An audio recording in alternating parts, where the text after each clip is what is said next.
সংঘ লীলা হৰধৰে পূৰ্বত পশুপ যেন বদিলা শংকৰে বলেৰ বিক্ৰম পখীলা ৰাজে আনন্দ দুন্দুভিয়াতা সকসানি বাজে। এতিয়া ইয়াত কথা কৈছিলে যে যিসকলে ভগৱানৰ নাম অহৰ্নিশে লয় তেওঁলোকৰ কি হ'ব? কংসৰ নিচিনা দুৰাচাৰী পুৰমতী ৰজায়ো, ইমান অহংকাৰী ৰজায়ো কেৱল কৃষ্ণ ভাৱনা কৰাৰ কাৰণে আৰোগ্য মুক্তি পাইছে। বাকী যদি আমি ভকতসকলে অহৰ্নিশে যদি ভগৱানৰ নাম ল'ব পাৰোঁ তেতিয়াহ'লে আমাৰ কি হ'ব? ঈশ্বৰ কৃপাময়, সকলোৰে কাৰণে তেওঁ কৃপাৰ সাগৰ, দৈৱকী নন্দন, সকলোৰে কাৰণে দেই। কাৰোবাৰ কাৰণে কম, কাৰোবাৰ কাৰণে বেছি নহয়। যেনেকৈ বৰষুণত বৰষুণ দিলে সকলোৰে কাৰণে দিয়ে, সূৰ্যই পোহৰ সকলো কাৰণে দিয়ে। বৰষুণৰ পানীত যদি পাত্ৰ এটাত হয়, সেই পাত্ৰবিলাকত কাৰোবাৰ পাত্ৰটো যেতিয়া পৰিষ্কাৰ থাকিব সেই পাত্ৰটোত চফা পানী উঠাব আৰু অপৰিষ্কাৰ পাত্ৰ এটাত অপৰিষ্কাৰ পানী উঠাব। গতিকে ঈশ্বৰ কৃপাৰ পাত্ৰ হ'ব পৰাকৈ আমি সক্ষম হ'ব লাগিব। আমাৰ পাত্ৰবিলাক পৰিষ্কাৰ হ'ব লাগিব। আচলতে আমি যদি মহাপুৰুষৰ সেৱক হিচাপে যদি আমি ঈশ্বৰ ভক্তি কৰিব পাৰোঁ, প্ৰকৃতভাৱে যদি আমাৰ কায় বাক্য মন এইকেইটা ঈশ্বৰত অৰ্পিত কৰিব পাৰোঁ, তেতিয়া আমি এনেকৈ শুদ্ধ জল যেনেকৈ এটা পাত্ৰত পৰে, সেই সকলোৰে কাৰণে ঈশ্বৰৰ কৃপাময়, কৃপাৰ সাগৰ। গতিকে আমিও ভাগে ভাগে আমাৰ কাৰণে বুলি বেলেগ কথা নাই, সকলোৱে কৃপাৰ হেৰি পাব মানে। কিন্তু আপুনি কৃপাৰ পাত্ৰ হ'বলৈ যত্ন কৰিব লাগিব।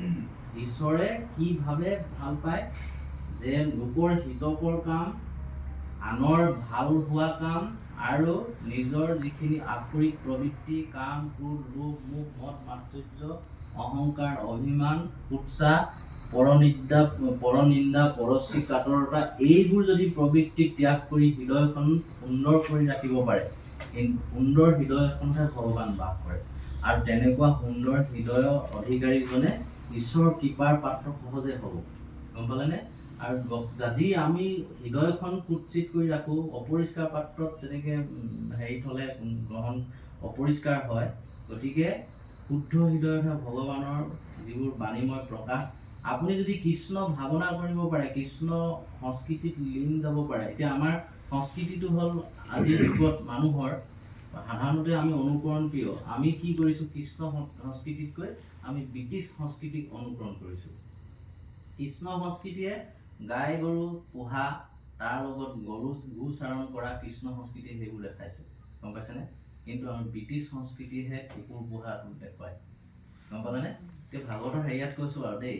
গতিকে আমি অগ্ৰাধিকাৰ কিহত দিওঁ? আমি কৃষ্ণ সংস্কৃতিত যদি দিওঁ, আজি যদি আমি গাখীৰ একদম সম্পূৰ্ণ আহাৰ বুলি কয়, বিজ্ঞানসন্মত কথা কিছুমান যদি আমি আলোচনা কৰোঁ, গাখীৰ একদম পৰিপূৰ্ণ আহাৰ, সম্পূৰ্ণ আহাৰ বুলি কয়।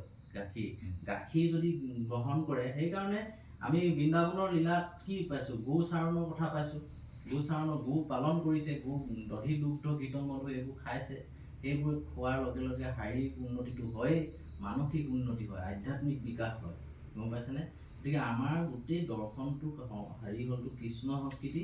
কৃষ্ণ সংস্কৃতি মানে কৃষ্ণ ভাৱনা, কৃষ্ণ চিন্তা, ভাল ভাৱ, ভাল আদৰ্শ, এই কথাবোৰ যদি নৱপ্ৰজন্মই আধ্যাত্মিক বুলি বহুত তাত্ত্বিক কথা নহয়। গীতা ভাগৱতখনক কেৱল মই আগতো কৈছোঁ, ভাগৱতখনক কেৱল অনুষ্ঠান কিবা কৰিব লাগে কৰাৰ কাৰণে আমি আচলতে নিজৰ জীৱনৰ লগত লগাব পৰা নাই।